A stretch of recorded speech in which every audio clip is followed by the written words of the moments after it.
자, 다음 종목 보도록 하겠습니다. 바이로메드. 오늘 12공시 나왔는데 향후 대응 전략 부탁드립니다. 1000억짜리 12 발행이 나왔죠. 시간 외에서 이제 시간 외에서 영향 어떤 식으로 이제 내일 그 흐름이 나올지 어느 정도 판단해 볼 수 있는 게 이제 장후 시간에 사실 그렇게 좋은 흐름은 안 나왔어요. 살짝 뭐 몇 틱 정도 좀 오른 흐름 지금 나왔었는데 사실 뭐 시가총액 3조 8천억짜리 회사가 뭐 1000억 CB 발행했다라고 해서 그게 이렇게 크게 영향을 미칠 정도는 제가 봤을 때는 아니고, 근데 회사를 운영해 보신 분들은 아시겠지만 뭔가 회사로 돈이 들어온다라는 건 무조건 좋은 거예요. 나쁜 건 아닙니다.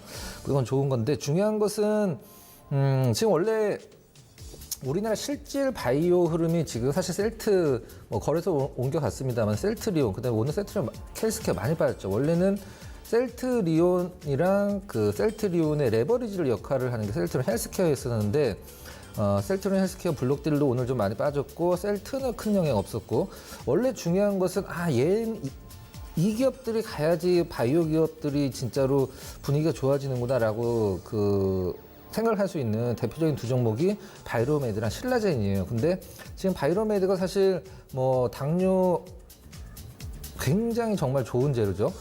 때문에 많이 올랐고, 최근에 어떤 부침 관장이 심한 상황이긴 한데, 신라젠 대비해서 너무 좀 약간 퍼포먼스가 좀 떨어지는 듯한 느낌이에요. 메리트가 신라젠 쪽으로 굉장히 많이 좀 옮겨갔습니다. 근데 중요한 것은 제가 아까 이제 유한양이 설명을 드릴 때, 난 유한양이 매수가 밑으로 빠지면 오히려 뭐 땡큐 하고서 더 사겠다라고 이제 더 사시라고 말씀을 드렸는데, 바이로메드는 사실 뭐 다른 경우입니다. 근데 제가 아마 예전에 이런 얘기 한번 드린 적 있을 거예요. 물론 잘 됐으면 좋겠긴 합니다만은, 전 세계 우리나라의 어떤 뭐 제일 큰 바이오 제약 기업보다도 몇십 배 큰 빅파마들이 신약 도전을 했을 때 임상, 2상과 3상에서 부러지는 게 1000개 중에 995개가 부러집니다.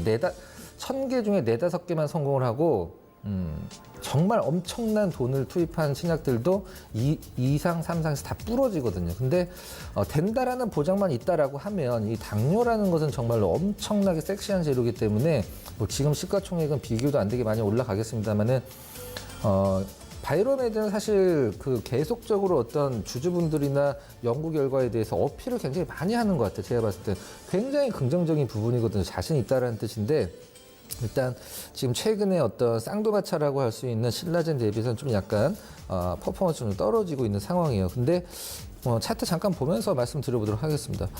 나빠 보이진 않습니다. 사실 나빠 보이진 않는데, 뭐 이런 일련의 바이오 기업들을 기술적 분석으로 고점 돌파하면은 뭐 어떻게 하니, 저점 깨면 팔아하는 이런 유치한 걸로 담으면 안 되고, 이 기업이 바이로메드 주주시면 아마 바이로메드 홈페이지나 여러 가지 이제 하키에 발표하는 것들을 찾아보시면 그렇게 어렵지 않게 찾을 수가 있어요. 굉장히 자주 어필을 하거든요.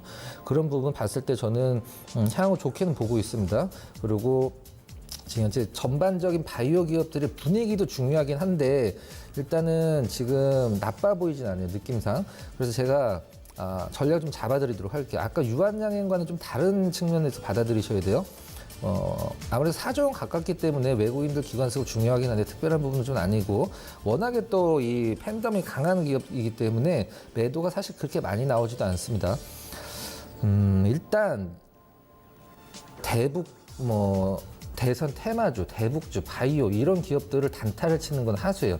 아까 우리 문 전문가께서 말씀해 주셨듯이 조금 손실 난 거 무서워할 거면 아예 처음부터 들어가지 말아야 되는 게 바이오, 대선, 대북입니다. 오히려 장투를 가야 되는 게 대선, 바이오 뭐 이런 기업들이 장투를 가는 기업들이에요. 장투를 가야 되는, 뭐 중간중간에 부침을 좀 무시를 하고 차트로 좀 전략을 잡아드리도록 하겠습니다. 저는 아까 그 유한양에서 매수가에다 선을 그어놓고 그 밑으로 빠진다라고 하면 저는 더 산다, 더 사야 된다라고 말씀을 드렸었는데, 바이로메드는 사실 그런 부분을 같은 잣대로 적용을 하기에는 좀 약간 무리가 있습니다. 아무래도 실적적으로 바탕이 안 되기 때문에 미래의 어떤 성장성, 신약이 성공했을 때 그런 시장 규모 이런 것들로 바이오 기업들의 시가총액이 정해지긴 하지만, 특별한 악재가 나와서 급락이 나오지 않는다라고 하면은 시장 분위기 여기서 사실 훅 처지면 않으면 매수한 가격 이하로 특별한 부분 아니면 이렇게 빠질 것 같진 않아요. 그러나 그걸 누가 장담을 하겠어요. 그러니까 손실을까지는 키우지 말고, 매수가 위에 있을 때는 뭐 1%, 2% 뭐 올라가든 떨어지든 그냥 뭐 마음 편하게 보시는 거예요. 마음 편하게 보시고, 바이로메드를 지금 단기 어떤 승부를 보려고 들어가셔서 홀딩할 자리는 아니라고 생각을 하고 있어요. 전 개인적으로. 그냥 어떻게 보면 저는 바이오 기업을 고시생이라고 표현을 하는데 잘 되면 정말 인생 역전이지만 안 되면은 그동안의 노력이 들어갔던 돈이 모두 물거품이 돼버리는 게 바로 바이오 기업이죠.